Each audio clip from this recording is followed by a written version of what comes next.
అందరికీ నమస్కారం. ముందుగా అందరికీ శ్రీరామనవమి శుభాకాంక్షలు. జగదాభిరాముడు, సుగుణాభిరాముడు శ్రీరాముడు. ఈ రోజున శ్రీరామనవమి పండుగని ప్రజలందరూ ఎంతో సంతోషంగా జరుపుకుంటూ ఉన్నారు. ఆ శ్రీరాముని గుణగణాలు ఈ రోజున ప్రపంచవ్యాప్తమవుతున్నాయి. శ్రీరాముడిని తలుచుకోగానే చెడుపై మంచి సాధించిన విజయం గుర్తుకొస్తుంది. రాక్షస గణం ఎంతమంది ఉన్నా ఆ రావణాసురుణ్ణి మరణాన్నించి తప్పించలేరనేటువంటి ఒక పాఠం మనకి అర్థమవుతుంది. ప్రజల్ని పాలించాలంటే ప్రజల ఆలోచనల్ని, అవసరాలని అర్థం చేసుకోవాలి తప్ప మన ఆలోచనల్ని ప్రజల మీద రుద్దడం కాదన్న విషయం తెలుసుకోవాలి. రామరాజ్యంలో పేదవాడికి అందినటువంటి విలువని గుర్తు చేసుకోవాలి. రామరాజ్యంలో సాధారణ వ్యక్తి మాటల్ని పరిగణలోకి తీసుకున్నటువంటి రాజుని గుర్తు చేసుకోవాలి. మాట కోసం 14 ఏళ్ల వనవాసం చేసినటువంటి రామయ్య మనకి స్ఫూర్తి అవ్వాలి. ఏది పడితే అది హామీ ఇచ్చాక గెలిచాక చూద్దాంలే అనే నాయకులకి రాముని తత్వం ఎప్పటికీ అర్థం కాదు. ఈరోజు మన రాష్ట్ర రాజకీయాల్లో ఇలాంటి రామాయణమే నడుస్తుంది.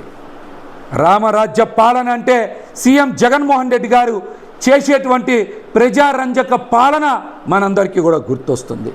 ఇచ్చిన మాట ప్రకారం గత పాలకులు రాష్ట్ర ఆర్థిక పరిస్థితిని దెబ్బతీసిన, 2 ఏళ్ల పాటు కరోనా ప్రజల జీవితాల్ని అల్లకల్లోలం చేసిన, ప్రజల జీవితాల్ని స్తంభింపజేసిన సంక్షేమ పథకాలు మాత్రం ముఖ్యమంత్రి జగన్మోహన్ రెడ్డి గారు కొనసాగించినటువంటి వైనాన్ని మనం గుర్తు చేసుకోవాలి.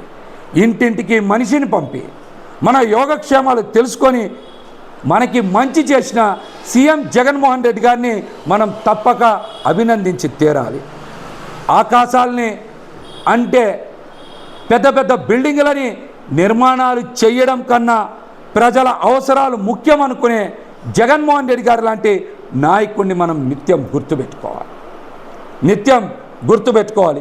ప్రజల అవసరాల్ని, ప్రజలకి ఇబ్బందులు ఉన్నప్పుడు వారికి అండగా నిలబడేటువంటి జగన్మోహన్ రెడ్డి గారి పాలనని ప్రతి సామాన్యులు గుర్తుపెట్టుకోవాల్సినటువంటి ఒక మంచి సమయం అని కూడా ఈ సందర్భంగా రాష్ట్ర ప్రజలందరికీ కూడా తెలియజేస్తున్నాం. మరొక పక్కన మాట ఇచ్చి గెలవగానే మేనిఫెస్టోని డిలీట్ చేసే పార్టీలు, అసలు ఎందుకు వచ్చామో ఏం చేస్తామో కూడా వాళ్ళకే తెలియని పార్టీలు అధికారం కోసం జెండాలు జత కట్టి వెనకున్నటువంటి కారణాలను మనందరం కూడా ప్రశ్నించాలి. ఈ ఎన్నికలు రామ రావణ యుద్ధం. ప్రజలకు సంక్షేమం అందించేటువంటి జగన్మోహన్ రెడ్డి గారి మీద ఏడ్చే పెత్తందారుల కూటమి చంద్రబాబు నాయుడు గారి ఏడుపుని ప్రతి ఒక్కరు కూడా గుర్తించాలి. పేద ప్రజల పక్షాన నిలబడేటువంటి జగన్మోహన్ రెడ్డి గారికి, పెత్తందారుల పక్షాన నిలబడేటువంటి చంద్రబాబు నాయుడు గారికి మధ్య జరిగే యుద్ధం.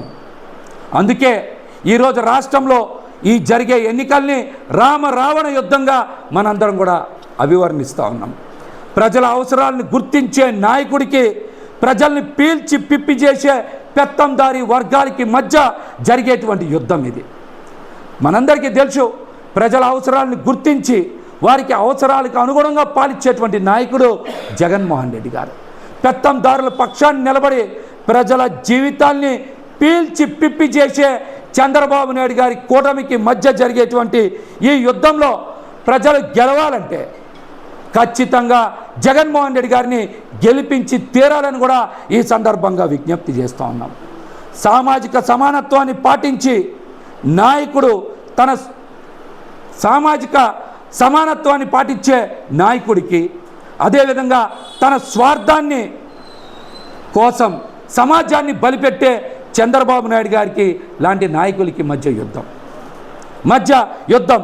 ఒక్క మాటలో చెప్పాలంటే తన వ్యక్తిత్వాన్ని నమ్ముకున్నటువంటి నాయకుడు జగన్మోహన్ రెడ్డి గారికి వ్యక్తిత్వమే లేని 10 మందిని పోగేసుకొని మరి గుంపులాగా వస్తున్న చంద్రబాబు నాయుడు గారికి మధ్య యుద్ధం.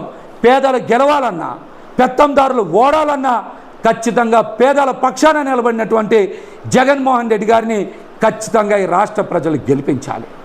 మీకు మంచి జరగాలన్నా, రామరాజ్యం లాంటి పాలన, జగన్మోహన్ రెడ్డి గారి జనరంజక పాలన ఈ రాష్ట్రంలో ప్రతి కుటుంబానికి అందాలన్నా ఖచ్చితంగా జగన్మోహన్ రెడ్డి గారిని రాష్ట్ర ప్రజలందరూ కూడా ఆశీర్వదించాలి. ఖచ్చితంగా మరొకసారి వారిని ముఖ్యమంత్రి చేసి తీరాల్సినటువంటి బాధ్యత మనందరిపైన ఉందని కూడా గుర్తించాల్సి. అదేవిధంగా గెలిపించాల్సింది మాత్రం మీ కుటుంబంలో మంచి జరిగిందా లేదా అని చూసుకునేటువంటి ప్రజలు మాత్రమే అని కూడా ఈ సందర్భంగా నేనైతే విజ్ఞప్తి చేస్తూ ఉన్నాను. జగన్మోహన్ రెడ్డి గారు ప్రతి సందర్భంలో మాట్లాడుతూ ఉన్నారు. మీకు మంచి జరిగి ఉంటే, మీ కుటుంబంలో ప్రతి ఒక్కరికి మంచి జరిగి ఉంటే ఖచ్చితంగా మీ బిడ్డ జగన్మోహన్ రెడ్డి గారిని ఆశీర్వదించండి, గెలిపించండి అని ఒక దమ్మున్న నాయకుడిగా మాట్లాడుతూ ఉన్నారు.